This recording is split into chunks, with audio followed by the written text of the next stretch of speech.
want to do this evening is I want to tell you two stories. Two stories about swimming and swimming in really challenging environments, and I hope it gives you some food for thought. So this is a photograph of the North Pole. This is a photograph which we took in 2007 when I arrived at the North Pole. I was going to attempt the first ever swim across the North Pole. I remember standing there, I remember looking out over this icy terrain and thinking to myself, this is going to be a really cold swim. Let me just put this water temperature into perspective for you. A normal indoor swimming pool will be about 27 degrees centigrade.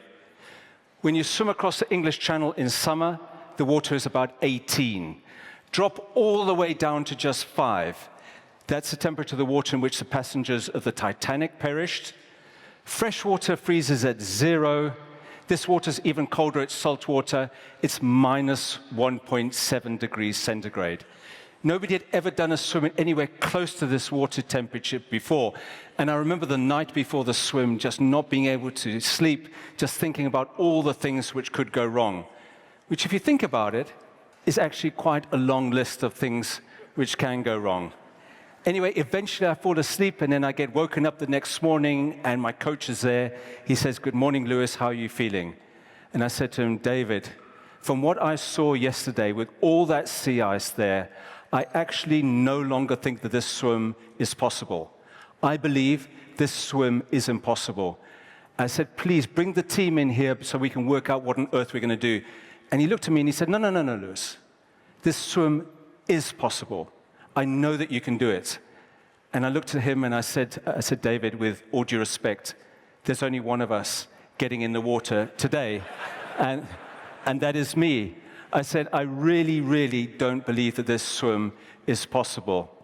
And he said to me, he said, "Lewis, I want to give you 2 anchors. And I need you to remember these 2 anchors between now and when you do this swim this evening. And whenever you doubt yourself, whenever you think that this swim is impossible, I need you to hold on to these 2 anchors." He said, "The first thing I want you to do is, I want you to go all the way back to the beginning of your life. I want you to turn around, and I need you to get some perspective. And so I want you to tell me all those moments in your life which have molded you into the person you are."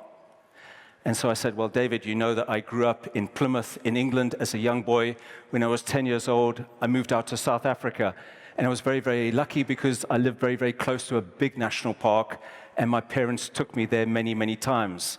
I said, "You know, my love for the environment, that's where it began." So he said, "Great." He said, "Carry on in your life." I said, "Well, the first big swim which I did, that was definitely a defining moment in my life. I swam across the English Channel. I thought it would take me 10 hours to get to France. At 9.5 hours, I'm putting my head up and seeing where France is, and my coach is screaming at me, 'Swim, Lewis, swim. You're in a current.' And that current picked me and dragged me all the way along that French coast, and eventually, after 15 hours, I finally put my feet down in France. But that gave me a little bit of grit. It gave me a little bit of determination." And then he said, "Okay, what's the next big moment in your life?" Well, I said to him that I studied as a law student at the University of Cape Town at the height of apartheid, and one of my favorite lecturers was arrested and put in jail for a long, long time, fighting for justice and fighting for equality.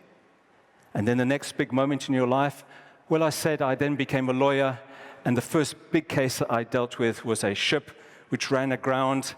It spilled so much oil, 25,000 barrels of oil in one of the most sensitive areas of Alaska. It was a ship called the Exxon Valdez. He said, "Great." He said, "Now what I want you to do is, I want you to go all the way to the end of your life. I want you to turn around, and I want you to ask yourself, why are you here today?" And I said to him, "Well, David, you know, I've been visiting the Arctic now for 7 summers, and every single summer I'm seeing the sea ice getting thinner and thinner and less. I'm here because I want to do a symbolic swim to show world leaders what is happening up here. So many of them are denying what is happening." And David said to me, "Fantastic. You now understand your purpose.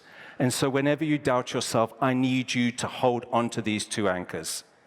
he said to me, I'm going to leave you, and then this evening I'll come and collect you from your cabin, and I urge you, please, to find that courage deep down inside you to dive into the water and to do this swim across the North Pole. And so later that evening, he knocked on my cabin door, and then he took me onto the upper deck of the ship. And I remember looking out over this icy terrain, and everywhere I could see these enormous open patches of sea. And I remember thinking to myself that what I'm witnessing now, this was the first time in human history that the North Pole had unfrozen like this.